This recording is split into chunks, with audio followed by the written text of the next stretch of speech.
माना अगम अगाध सिंधु है, संघर्षों का पार नहीं है।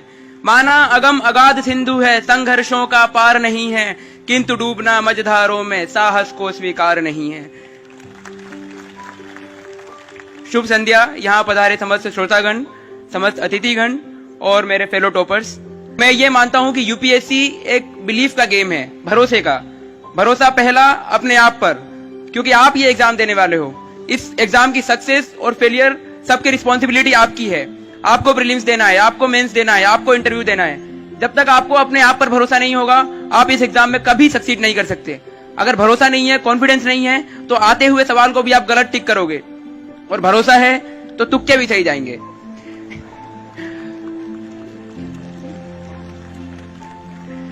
दूसरा भरोसा भगवान पे, क्योंकि मेहनत सब करते हैं और मैं मानता हूं कि मुझसे ज्यादा मेहनत यहाँ बैठे समस्त मेरे फेलो टॉपर्स ने किया है।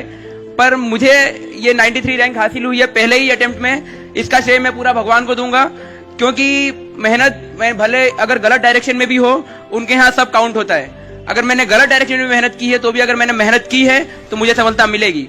तो मेहनत करो, लेकिन मेहनत के साथ भगवान पे भरोसा भी रखो।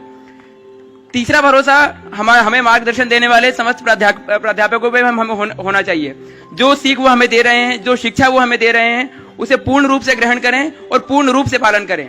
दुर्योधन अंतिम दिन तक जीत सकता था युद्ध में, पर उसके हार का कारण यह था कि वो अपने बड़ों की बात कभी नहीं मानता था।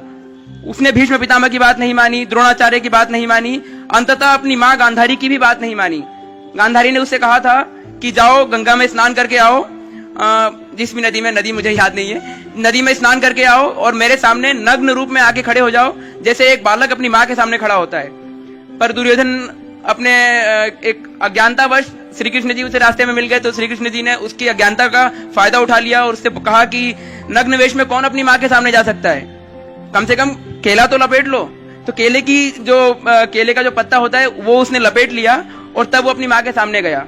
उसकी माँ ने, जिसने पूरे जीवन भर अपने आंख पर पट्टी बांध रखी थी, वो पट्टी पहली बार अपने बेटे के शरीर को वज्र का बनाने के लिए उसने अपनी आंख की पट्टी खोली और अपनी आंख में जितनी भी उसकी शक्ति थी, जो पवित्रता थी, जो सतीत्व था, उससे अपने बेटे के पूरे शरीर को वज्र का बना दिया।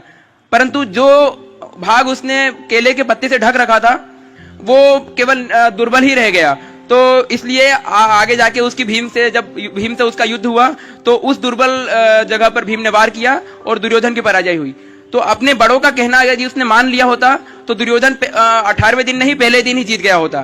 तो हमेशा आपके बड़े जो भी आपको समझाइश दें या आपके मार्गदर्शक जो भी आपको बताएं, उनका पूर्ण रूप से पालन करें और अपनी समझाइश उसमें लगाने की कोशिश मत करें। और चौथा भरोसा इस देश की लोकतांत्रिक व्यवस्था पर।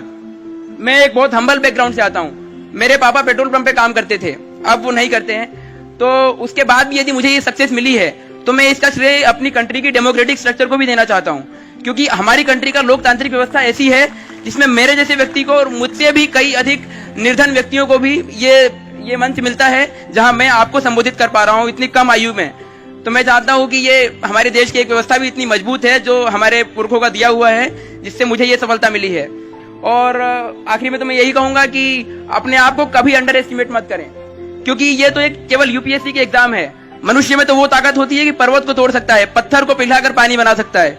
तो यूपीएससी तो केवल एक छोटा सा एग्जाम है। हाँ, इसे कई लोग क्लियर नहीं कर पाते हैं, कई लोग क्लियर कर लेते हैं, कई लोग फर्स्ट अटेम्प्ट में, कई लोग 6th अटेम्प्ट में, पर क्लियर होता है। और हो सकता है कि जिंदगी ने आपके लिए कुछ अच्छा सोच रखा हो। Everything happens for a good reason. आपके लिए कुछ अच्छा सोचा हो, इसलिए हो सकता है आप इस एग्जाम में सक्सीड नहीं कर पा रहे हो, पर भरोसा रखो। और मुझे भरोसा है आप पे और मुझ पे। आप पे इसलिए क्योंकि ये मराठाओं का एक संघर्ष का प्रतीक है पुणे। सिंहगढ़ के किले से आप प्रेरणा लो, शिवाजी से प्रेरणा लो, पेशवा बाजीराव से प्रेरणा लो और सिंहगढ़ के किले से प्रेरणा लो। मुझसे और हमसे प्रेरणा लेने की आवश्यकता नहीं है। ये पुणे आपको बहुत प्रेरणा दे सकती है।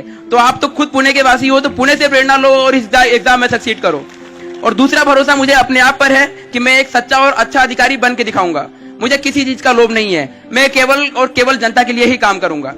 अंत में तो केवल मैं इतना कहूंगा कि बाधाएं आती हैं आए, घिरे प्रलय की घोर घटाएं। बाधाएं आती हैं आए, घिरे प्रलय की घोर घटाएं। पांवों के नीचे अंगारे, सर पर बरसे यदि ज्वालाएं। निज हाथों में हंसते हंसते आग लगाकर जलना होगा। कदम मिलाकर चलना होगा, कदम मिलाकर चलना होगा। धन्यवाद।